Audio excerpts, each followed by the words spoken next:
Vakomana vepazambia vapindira zvekare, aiwa vakomana havaneti, havambomiri kutsoma.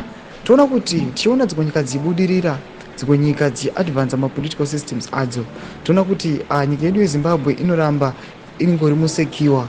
Toona kuti dzimwe nyika especially yekuZambia vanenge vachiseka nyika yeZimbabwe kana kuti the regime kana kuti the government yayo pamusoro pezvinhu kana matongero avanoita nyika yedu yeZimbabwe. Zana mashukano muda nyugo panapa ndobva usubscribe or like or turn on the bell icon. Pane nawo aiwa iri very touching yatona vanhu vazhinji vanochema nayo nhau yemapassports.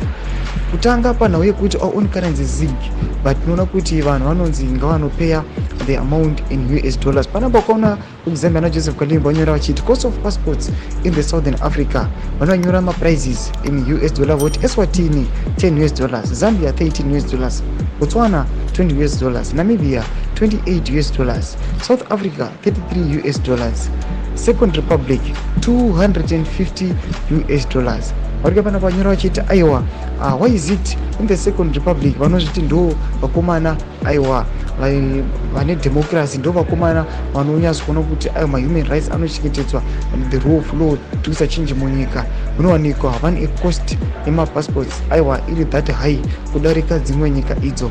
Mashoko atinoona kuti panapa vakomana vekuZambia aiwa kana vamwe kuti pane cheZimbabwe havamiri kuya vachiexposa, noda kuti vakomana vemuZimbabwe vanoataka vakomana vekuzambia. Mashoko atiri kuona kuti aiwa pathis X handle it is now a battleground. Atiri kuona kuti vakomana ava vari kuatakana pamusoro pemaleaderships avo vari kuitika munyika dzavo. Tudze mafungiro enyu vari kudii pamusoro pechitiko ichi. Pinda comment section medu, musaka subscribe or like, so turn on the bell icon.